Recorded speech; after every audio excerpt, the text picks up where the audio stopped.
Ai,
Faites-vous un cerveau, s'il vous plaît. Faites-vous du moins.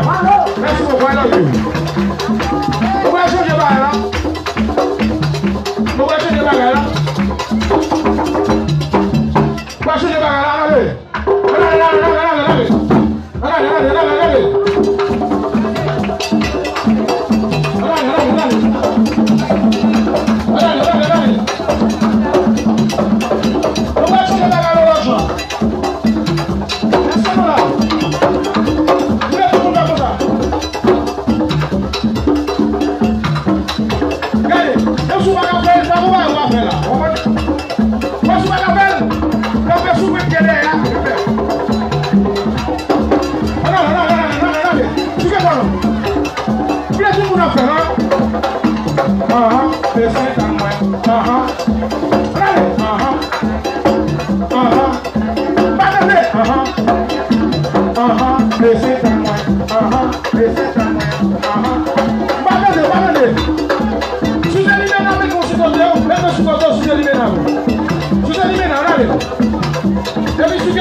Qui est-ce qui veut faire la même là?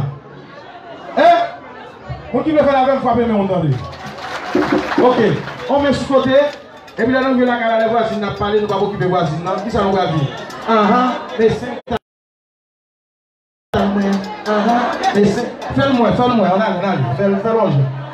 Hein? Qui est-ce qui a fait la même? Mon dit prêt pour faire la même, lever non moins.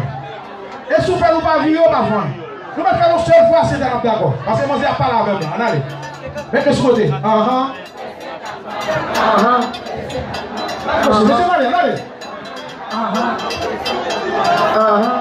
Pas nous vivre, nous pas vivre, pas nous vivre. Allez.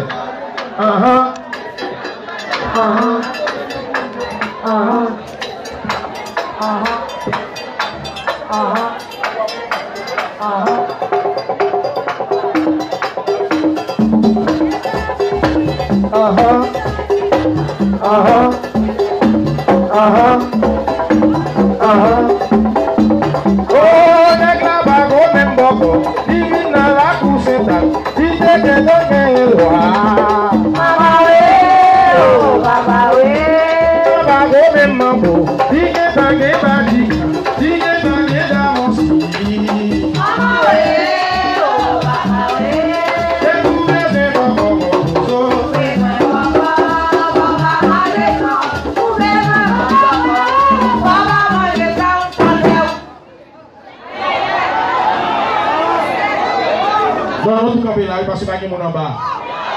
Si mon en bas est là, moi. Ok, pas oublier, n'a pas à bouger. Bon bagage, on fait pas. Et ne pas oublier Patrick. 32 chaque. Et Bégueule. C'est à faire pas non. Et pas oublier tout, DJ pas bouche. Bon bagage. Bah, c'est on allait. Tout le monde ensemble. Demain sous tête, nous allons le faire. Parce que nous sommes sous côté à nos problèmes. Et puis, pendant 7 ans, 17 ans, mes problèmes. Mes problèmes.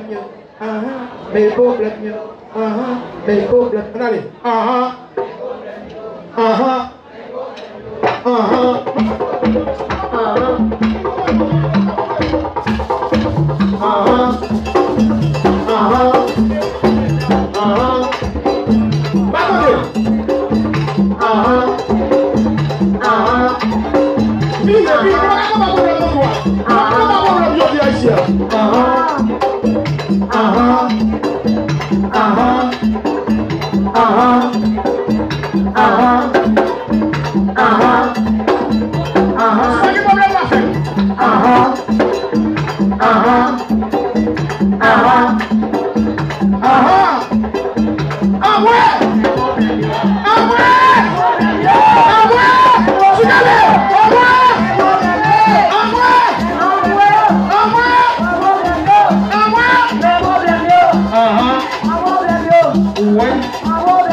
Parce que nous éclairons en pile, on compte mon bagage.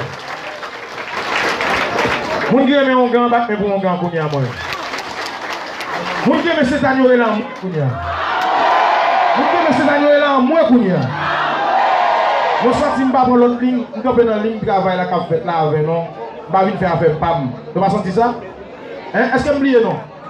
Est-ce que m'oubliez non là? Hein? OK. Combien de monde qui lit maintenant la croix hier soir là? Moun qui lit dans la croix.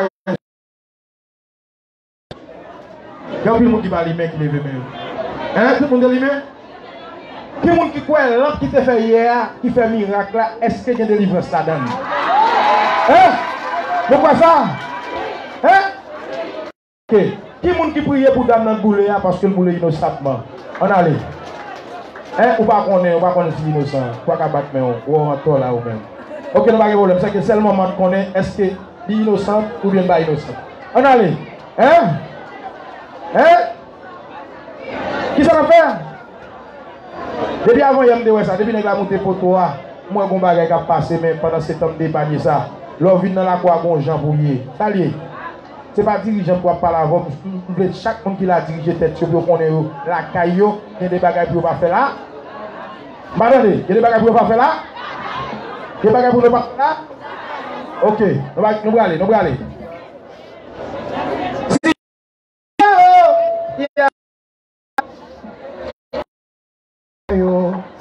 Pour aller la grande Sainte-Anne m'a battant pour moi. Mon bagage. Yo passé, yo tombé, lui moins. Mon bagage. Aux amis m'campé, y'a pas les mal, oui. Mon bagage. Travail encore. C'est bon, c'est bon, mais c'est loin. Sibilo.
Opa demander mal, faut demander bien, que les miens, c'est un verre bouillot.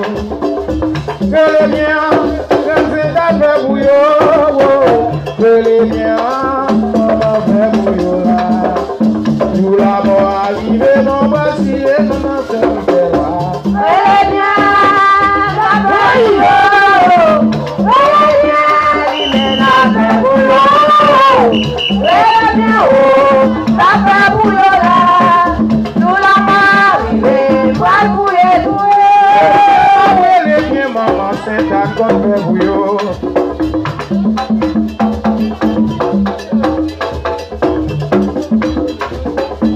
Elle est bien, maman fait bouillot. Elle est bien, oh, maman fait bouillot là. Elle est arrivée, non, va bouiller, tu n'en fais pas de quoi. Elle est bien, ça fait bouillot. Elle est bien, ça fait bouillot.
Obama,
Batuye malvecteur. Maladie, ça c'est le dernier mot sur l'avion pour nous aller, non? Loi, il n'y a pas à manger, il n'y a pas à manger. C'est Dieu. Marie, Elisabeth, Amélie, loi, Baba, mon Dieu. Il faut aider maladie. Maladie est malvecteur. Maladie a malvecteur.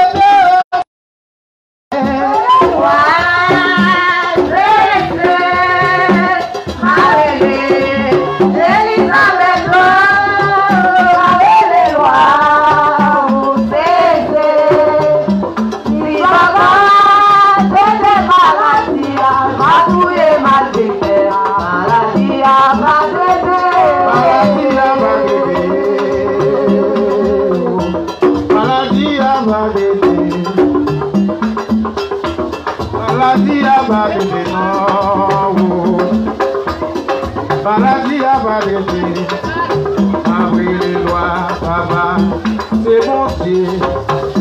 M'a brûlé, la putain de ma maman, m'a brûlé lois, papa, c'est Dieu. Si on voit, c'est maladie. Maladie est malgré, maladie a balayé, oh mon Dieu.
Bye.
yo pas aimer loin.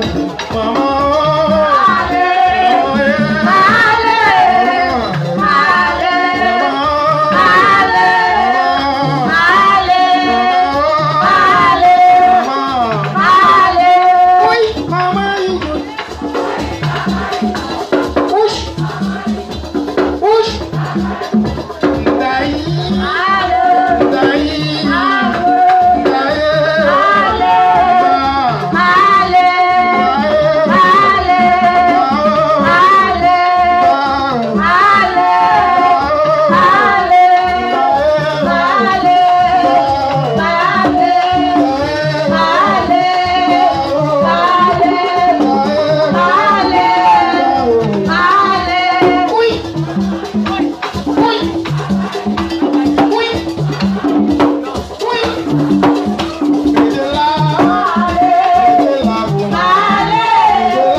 merci beaucoup, c'était un plaisir.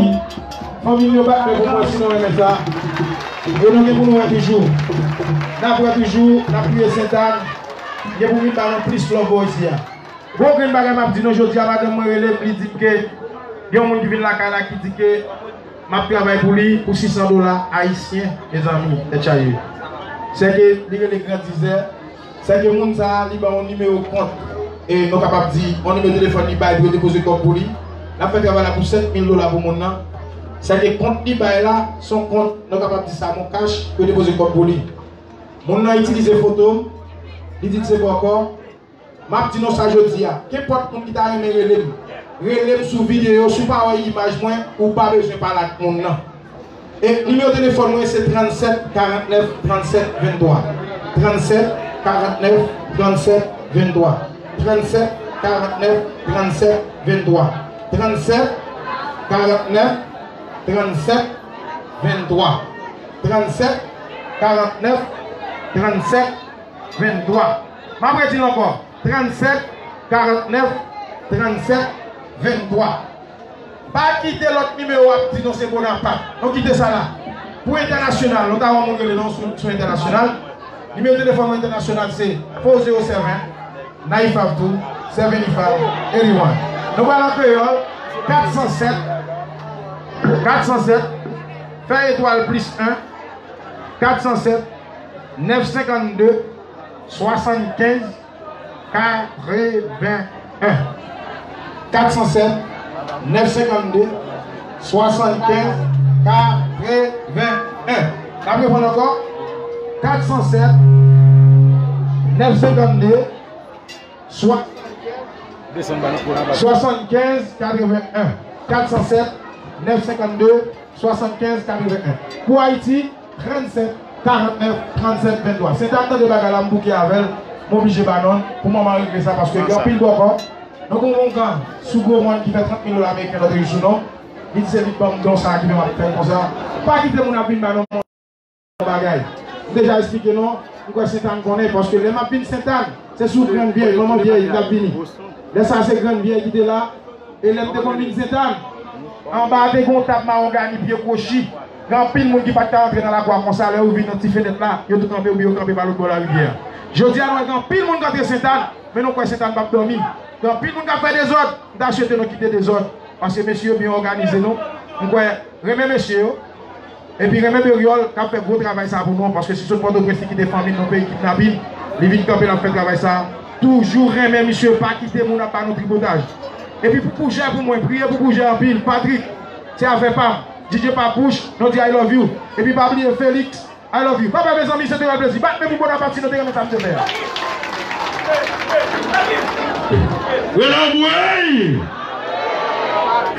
Frappez maintenant.